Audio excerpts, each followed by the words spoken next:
Tonight on CTV News at 5, investigation underway after a display in Victoria Park is tampered with. Crosses put up for National Day for Truth and Reconciliation pulled out and moved. Plus, a Kitchener family left picking up the pieces after a fire tears through their home over the weekend, leaving a trail of destruction behind. And an Indigenous chef creates lunchboxes filled with authentic Indigenous cuisine ahead of National Day for Truth and Reconciliation. CTV News at 5 starts right now.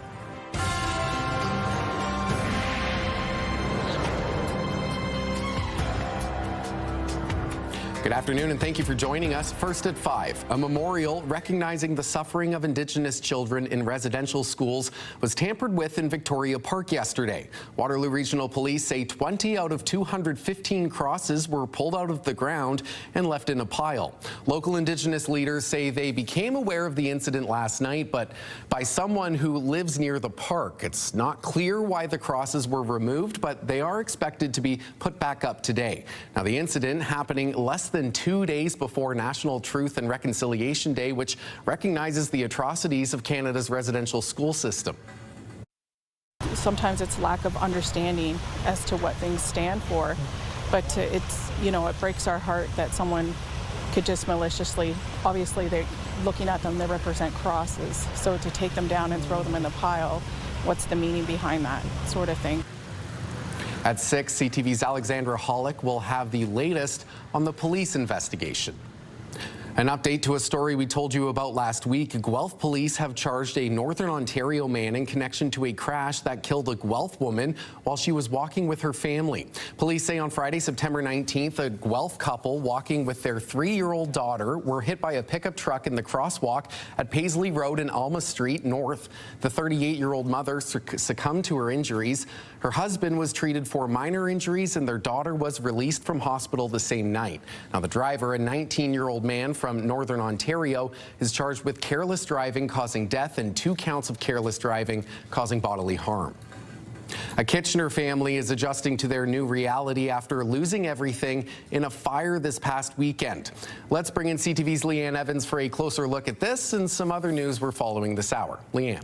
Colton, thank you. The fire broke out Saturday morning in the kitchen of their home on Green Valley Drive. Emergency crews responded and were able to control the flames that tore through the first floor of the 2-story unit.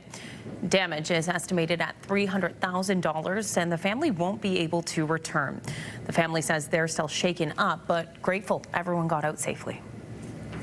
And I was upstairs, my kids were in the living room, and I smelled smoke, and I thought maybe, like the kids tried to make a waffle or something. And when I came downstairs, I noticed like the whole living room was covered in smoke. So I got the kids out first, and then I went to investigate, and it looked like the oven area was just covered in flames.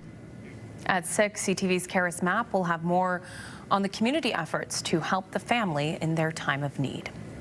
Also tonight, Waterloo Regional Police have charged a woman from Guelph after pounds of apples were stolen from an orchard near Elmira. Police now telling CTV News a 39-year-old woman from Guelph is charged with theft under $5,000. Police say the owner of Shoe Orchard saw someone transferring apples from a designated picking bag into their vehicle Sunday. The fruit was weighed and exceeded the amount paid for by around 39 pounds. We'll bring you the latest on those stories and more coming up in the next hour. For now, Colton, back over to you. All right. Thank you, Leanne. And Alexandra Pinto joining me now. It's another beautiful day. Great way to start the week. Yeah, it doesn't feel like we're in fall at all. It feels a little bit more summer-like. Yes. No, not at all. Are we in fall technically? Technically, okay, of course. so we're technically yes, we in fall. We're getting into our other week of fall, and maybe one day this week we might see a little bit more seasonal conditions. But yeah, that sun is shining, so if you are a fan of the summer-like weather, this is a day for you as we start off the week. So looking at our satellite and radar map this hour, also pretty clear sky. You might be seeing maybe a cloud or two, but overall nice conditions. Again, if you're a fan of more summer-like weather, 25 degrees. That was our daytime high. We hit that. We were actually supposed to hit 24, so we went a degree above that. Many other areas, mid to upper 20s, it's feeling like, which again is definitely above seasonal for this time of year. And taking a live look from Victoria Park in the city of Kitchener this hour, that sun is still shining. Again, not too bad. Maybe a nice evening for a picnic or, hey, I don't know, maybe a splash pad? I don't know. Maybe? It might be still too cold for me. I need that heat. heat. Need 30. Need that heat. Thank you, Alex. And here's what you need to know. The Woodland Cultural Center will officially unveil the former Mohawk Institute Residential School as an interpretive historic site on the National Day for Truth and Reconciliation tomorrow. It's taking place from 10 in the morning to 6 in Brantford. There will be an opening ceremony, self-guided tours, and film screenings. You can find ticketed time slots online. We'll be right back.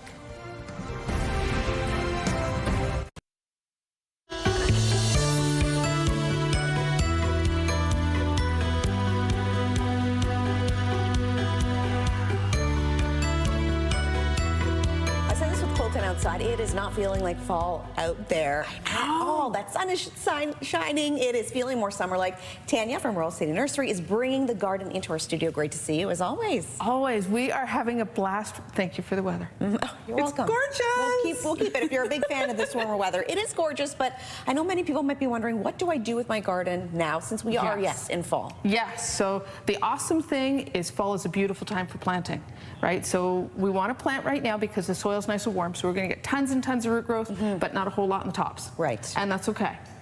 We're actually going to work through a couple things season by season, because not only do we get the, hey, what do we do right now, but what do I do with the stuff that bloomed in the spring? Right. So we're talking pruning tips today. So I'm actually going to start with something that you don't want to prune right now, and that's lilac. Okay. Beautiful. Right now, this is what's smelling up this studio. Great color. Gorgeous.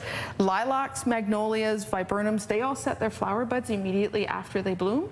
So our pruning window is about 2.5 to 3 weeks, and that's it. So right now, if you prune your lilac, you're pruning off next year's flower buds. Okay. So we're not doing it. No, leave it. Yep. So if we're looking at things that are late spring or summer bloomers, so things like the barberries or the spireas or even the cotoneaster, these ones I would have pruned immediately after they flowered. Okay. And just tips, right? So all you're doing is going to give it a little bit of shape. Make sure you don't have a branch that's like twisted off to the left. We don't want funny. that. No. But the awesome thing with both of these, the barberry and the cotoneaster, is you're going to get berries for the fall. Okay. Birds don't like these berries. That's okay. We got bird stuff coming up. But the birds don't like them, so the berries stay in place. Okay, perfect. And then if we flip to, we've got the potentilla. This is one of my favorite ones. Beautiful. Now this potentilla, this one flowers from June to September. So this is a variety of Happy Face. Come on, it's bright yellow. How can you not be happy? I know, you have to, especially with the sun. Yep. So with that one, we're not going to do any pruning. Do nothing. Leave it. Yes, just let it be, let it go. And then for the fall, so now we've got some of the kings and queens coming. We've got some echinaceas out front. Those are the little purple guys. Beautiful. We've got rudbeckia, the black-eyed Susans, the hydrangeas, and then on the far side, I've brought in some ornamental grasses. And those we are going to keep up for the winter. Okay. So you and I chatted about this, Yes. right? We want to feed those pollinator friends, the little winged guys with the little itty bitty legs.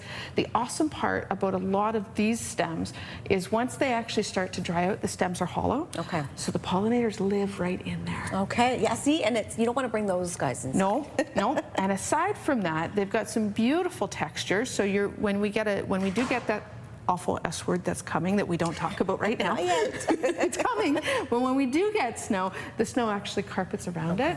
So we get a little bit of extra oomph in our gardens, which is gorgeous. Yeah, beautiful. And I know we were chatting a bit before too about some bulbs. Yes, you did awesome in that bulb quiz, I gotta say. Not too bad, right? You did pretty good.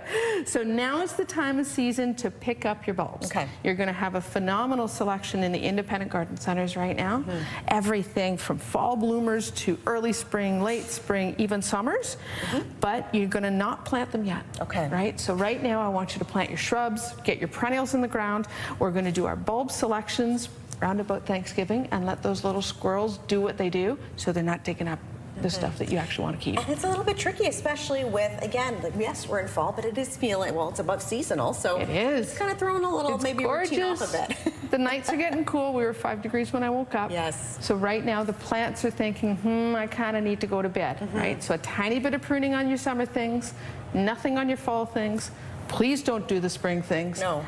And get those bulbs ready to go in the garden. Okay, so lots of things to take away for sure. We're getting there. We're almost there. Tanya, thank you so much. We'll Great see to you see soon. you. Both, and I'll send it back over to you. All right, thank you so much, Alex. And here's what you need to know. Take part in the Healing of the Seven Generations Truth and Reconciliation Remember Me Walk tomorrow. The walk begins at 10 in the morning at 300 Frederick Street and will end at Victoria Park in Kitchener. Drumming and speakers can be heard by the clock tower. All are welcome to join the walk. We'll be right back.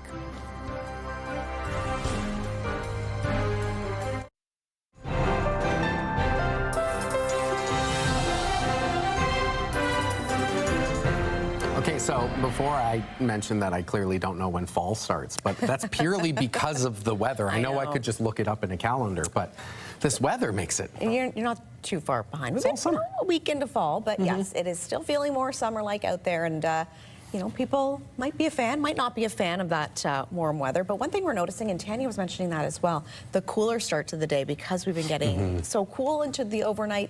First thing in the morning, it is feeling a little bit chilly, so it kind of tricks you a little bit in terms of what to wear. It is kind of the perfect weather, though. Like nice and cool in the morning, a little hot in the afternoon. 25 and sunny. Yeah, love it.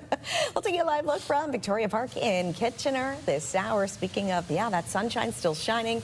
Mostly clear sky for us on this Monday. So again, if you're a fan of that nice summer-like weather, today is your day, and similar conditions expected to stick with us over the next few days into this week. At this point, really not seeing any precipitation in store, but yeah, pretty nice out there. Again, if you're a fan of a bit of the warmer weather that we are seeing and a few of those cooler nights. So when we start with our Futurecast for this evening, mainly clear, not too much to see here on our Futurecast map here as we get into the overnight hours. Closer to midnight, this is when we could see maybe some fog patches start to develop.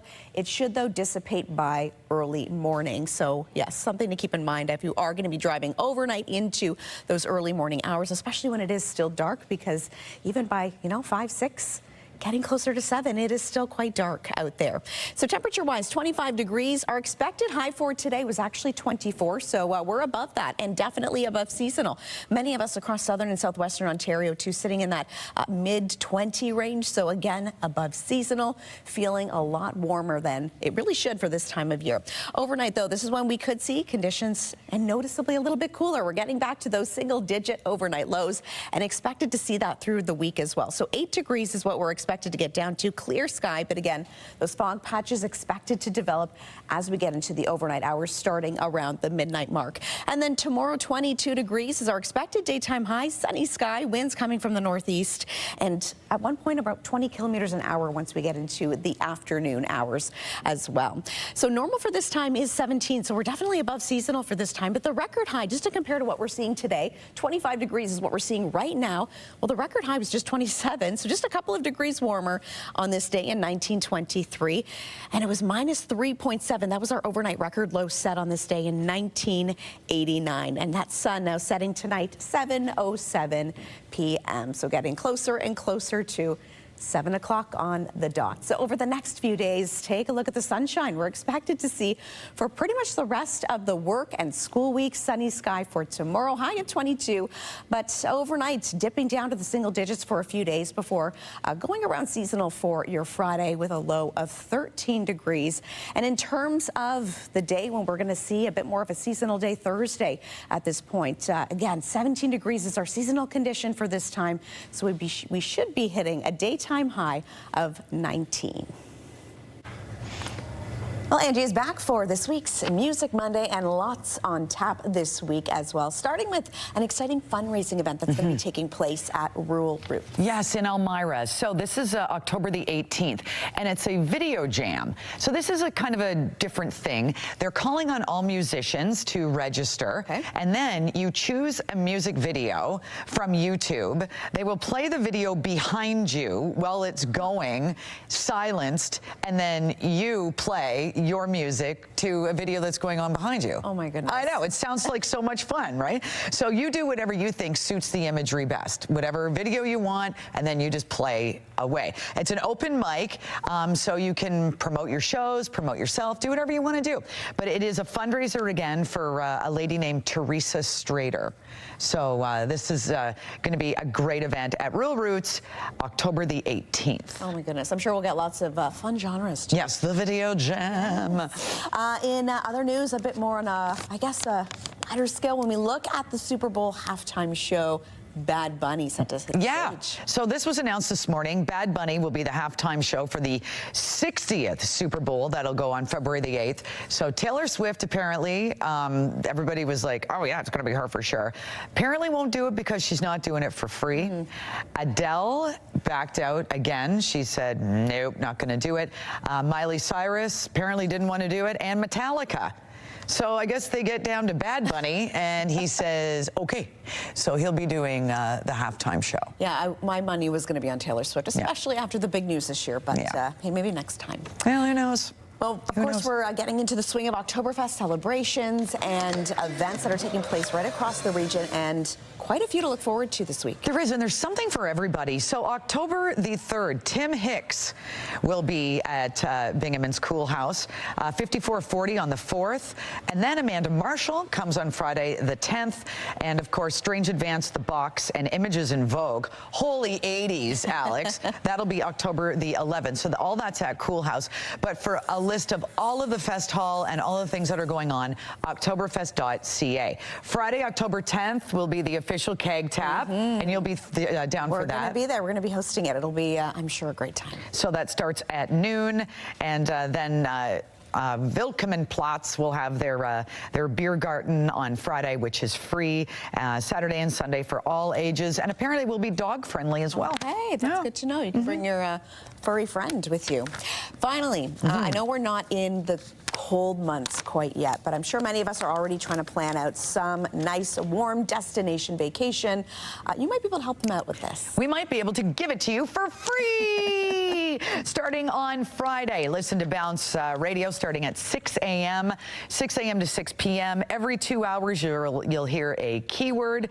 You're going to go to bounce995.ca, register that keyword, and then just sit back and wait for us to call you and say, you are bouncing to the beach with Bounce 99.5 to Jamaica, and this time it is Sandals South Coast. Oh, that sounds amazing. Yes. I'm like, I'd like to put my name in, but so great. Yes. Well, lots on the go for this week. Angie, great to see you as always. Thank you so much. You too. Thank you again, Alex. And here's what you need to know. The Song Blanket, a storytelling concert with Rebecca, takes place tomorrow night in downtown Guelph. From 7 to 8, head to Market Square for this free event. Donations are also being accepted. This performance is presented in recognition of the National Day for Truth and Reconciliation. Stay with us. CTV News continues after the break. In tonight's Digital Dive, events are being held across Waterloo Region, Guelph, Brantford, and the surrounding area to mark National Day for Truth and Reconciliation tomorrow. For all the events we haven't told you about in this show, our online team has you covered with a list of some of the commemorations happening around the area. Just scan the QR code in the corner of your screen or go to ctvnewskitchener.ca.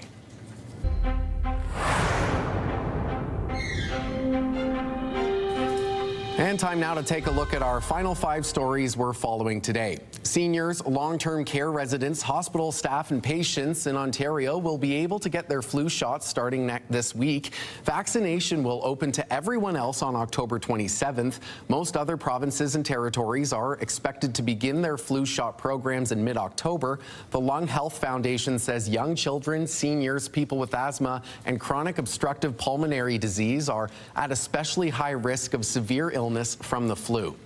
Ahead of National Truth and Reconciliation Day tomorrow, the executive chef and founder of the company Food Zen is busy making delicious Indigenous power bowls for the community. She says she has a lot of orders to fulfill this week for those looking for an opportunity to learn about the culture and what makes these types of ingredients truly Canadian. The bowls, full of things like bison, trout, and wild rice with spices like sumac and juniper.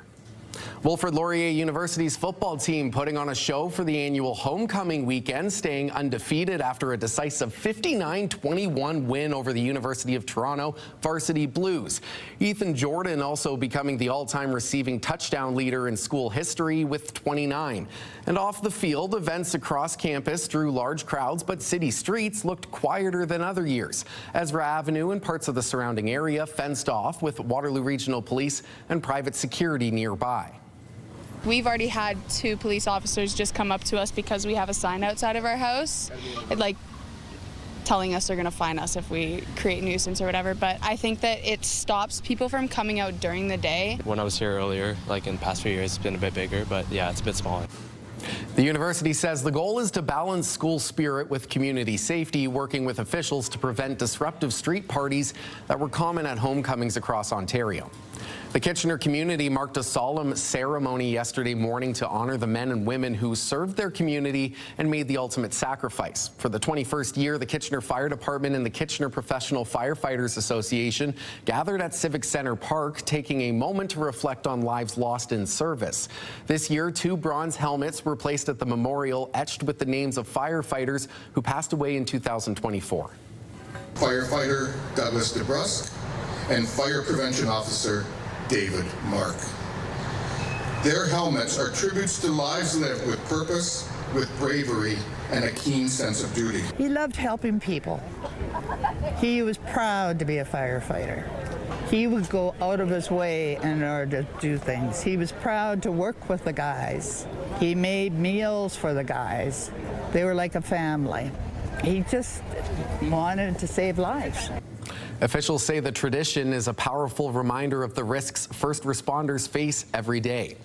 The city of Kitchener placed a name on the new indoor recreation complex at RBJ Schlegel Park following a generous $2.5 million donation from the Cowan Foundation. The city unveiled the facility's new name, the Cowan Recreation Center. The center will span 222,000 square feet and feature a quad gymnasium, aquatic center with 2 pools, cricket practice nets, multi-purpose rooms, and a FIFA-sized indoor turf field house. This facility will be a place where families gather, athletes train, older adults stay active, and young people discover new passions.